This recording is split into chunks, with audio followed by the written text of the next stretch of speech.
This that seemed like a steal could be counterfeit. That's right. Customs and Border Protection sees it every day. Knockoffs that closely resemble the real thing.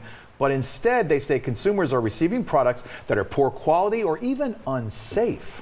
Mallory Sofaste shows how officers spot those fakes as we count down the 12 scams of Christmas. By air and sea, anything shipped to consumers must first pass through Customs and Border Protection. Officers review manifests and invoices. If anything is off, that shipment is sent to a centralized exam station, like this one in the Port of Baltimore. Here we have a bunch of different commodities that come from all over across the world. Boxes that stretch the entire length of this building, carrying toys, car parts, and counterfeit goods. Officers seizing more than 26,000 shipments of counterfeit goods last year, valued at over $1.3 billion. Even though this packaging looks amazing, we don't know the ingredients that are inside, and if they're being produced somewhere where the supply chain isn't as secure and the ingredients going into the product are subpar unknown, it poses a health and safety issue to the average consumer putting it on their lip. Manufacturers provide product guides and contacts, helping officers identify the knockoffs. There's supposed to be 3 points of contact, the D, the I, and the D. So yes, they hit that.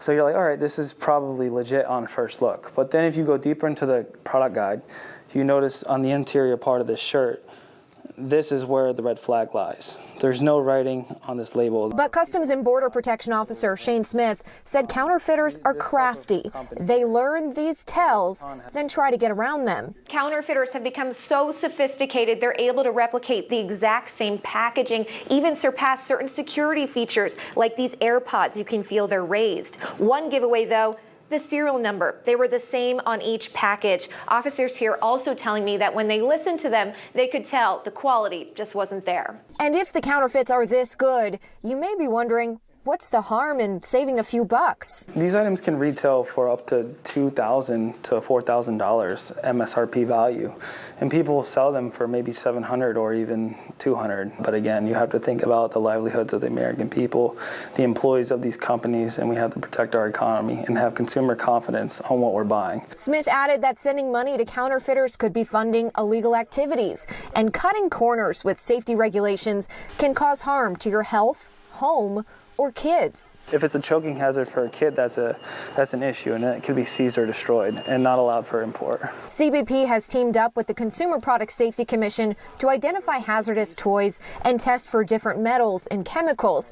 These swing seats recently flagged for unusually high lead content. So kids could potentially be touching this, swinging on the swing, and then touching their binkies or their mouths, and they could be ingesting harmful substances. We're talking hundreds and hundreds of swings that can be on different playgrounds in every suburb of the state of Maryland, potentially. The top counterfeit products seized by CBP are handbags and wallets, clothes, shoes, watches and jewelry, and electronics.